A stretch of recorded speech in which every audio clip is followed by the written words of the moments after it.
नमस्कार. आपल्या सीना नदी कोरडी पडली आहे आणि या संदर्भामध्ये त्या ठिकाणी वारंवार अधिवेशनाच्या पहिल्या दिवशीपासून अधिवेशनामध्ये आवाज उचलला आणि सातत्यानं त्या ठिकाणी पाठपुरावा केला. ज्यावेळेस महापूर आला, महापुराच्या काळामध्ये आम्हाला पाण्याची आवश्यकता नव्हती, परंतु आपण पाणी मात्र त्या ठिकाणी नको एवढं दिलं आणि आत्ता आम्हाला जेव्हा आवश्यकता आहे, मग सुरुवातीला अधिवेशन सुरू झालं त्यावेळेस मागणी केली, परंतु उजनी धरणच मायनस होतं. परंतु जुलैच्या पहिल्या आठवड्यात पाऊस सुरू झाला आणि अंतिम आठवड्याच्या शेवटच्या दिवशीच्या प्रस्तावात देखील हा आकडेवारी किती पाणी आहे आणि आता 45-46% गेलंय आणि आमच्या शेतकऱ्याला सीना नदीमध्ये पाणी सोडण्याची त्या ठिकाणी मागणी केली. त्याचबरोबर माननीय विखे पाटील साहेब यांना भेटून तसं निवेदनाचं पत्र दिलं, जिल्हाधिकाऱ्यांना त्याची एक कॉपी पाठवली. त्याचबरोबर पालकमंत्री महोदयांना भेटून त्याचं निवेदनाची कॉपी दिली, मुख्यमंत्री महोदयांना भेटून कॉपी दिली आणि 8 तास लाईटची देखील मागणी केली. परवा झालेल्या डीपीडीसीच्या मीटिंगमध्ये 11 तारखेला अधिवेशन संपलेल्या दुसऱ्या दिवशी डीपीडीसीची मीटिंग होती.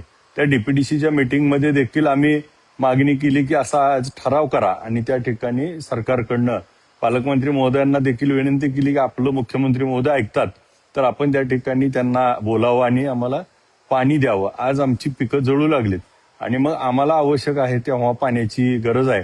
या संदर्भात त्या ठिकाणी मागणी केली होती. सातत्यानं मंत्री महोदयांना त्या ठिकाणी भेटलो. परवा आपल्या सिनामाडा उपसा सिंचनच्या 7 गावं, मानेगाव उपसा सिंचन आणि काही भूसंपादनाचे शेतकरी ही मागणी होती. त्या दिवशी देखील माढा तालुक्यातले अनेक नागरिक त्या ठिकाणी उपस्थित होते. त्या दिवशी देखील या विषयावर चर्चा झाली की आम्हाला सीनामाडा उपसा सिंचन योजना सुरू करावी आणि आता पाणी द्यावं, त्याचबरोबर बोगद्यातून सीना नदीला पाणी द्यावं या मागणी केली. उजनीचा उजवा आणि डावा कालवा त्याला पाणी द्यावं. आता भीमा नदीत त्या ठिकाणी वारीसाठी आता पाणी सोडायला सुरू झालंय. तर आज त्या ठिकाणी भेट झाल्यानंतर आम्हाला सांगितलंय, चोपडे साहेबांना आणि एससीला आदेश दिलेत मंत्री महोदयांनी की त्या ठिकाणी आता पाणी सोडण्याची त्या ठिकाणी कारवाई करा. आज त्यांनी त्याची सगळी माहिती घेत आहेत आणि पाणी आपल्याला त्या ठिकाणी सीना नदीला येत आहे. मी आज मंत्र्यांना देखील बोललो होतो की जर आपण त्या ठिकाणी आता पाणी नाही सोडलं तर आम्ही त्या ठिकाणी गुरुवारी रास्ता रोको रिधोरे या ठिकाणी करणार आहे, त्याची पोलीस परमिशनला दिले. परंतु त्यांनी सांगितलं की आता 50%च्या वर गेलंय, त्यामुळं आपण थोडं पाणी आता देऊ शकतो. आम्हाला आत्ताची गरज आहे तेवढंच पाणी मिळालं आणि आता काही दिवसात पाऊस येईल अशी देखील अपेक्षा आहे आणि पावसामुळं पुन्हा एकदा जे आत्ता गरज आहे ती त्या ठिकाणी आवश्यक होतं, ती पाणी सोडण्याचा निर्णय सरकारने घेतला. त्याबद्दल माननीय मुख्यमंत्री महोदय, त्याचबरोबर विखे पाटील साहेब, पालकमंत्री महोदय या सर्वांचे त्या ठिकाणी आभार मानतो. आणि माझा शेतकरी त्या ठिकाणी अडचणीत आला होता, त्या शेतकऱ्याच्या पाठीशी उभा राहायसाठी आपण जर बघितलं असेल तर अधिवेशनामध्ये सातत्यानं 3 ते 4 वेळा त्या ठिकाणी सीना नदी, सीनामाडा उपसा सिंचन योजना आणि ह्या सगळ्या प्रश्नावरती त्या ठिकाणी आवाज उचलला.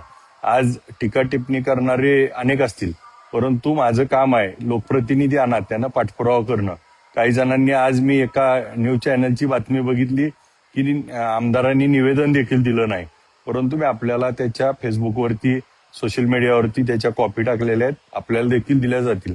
परंतु सातत्यानं पाठपुरावा करून जर अशा पद्धतीच्या काही चुकीच्या गोष्टी बोलत असतील तर आपण देखील विचार करणं आवश्यक आहे.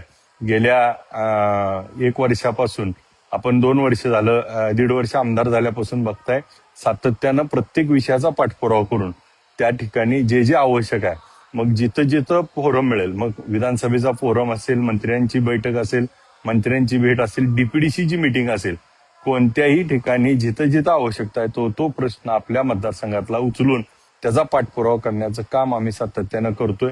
मला या निमित्तानं शेतकरी बांधव आज खूप चिंतित होते. उभी पिकं त्या ठिकाणी जळून चालली होती.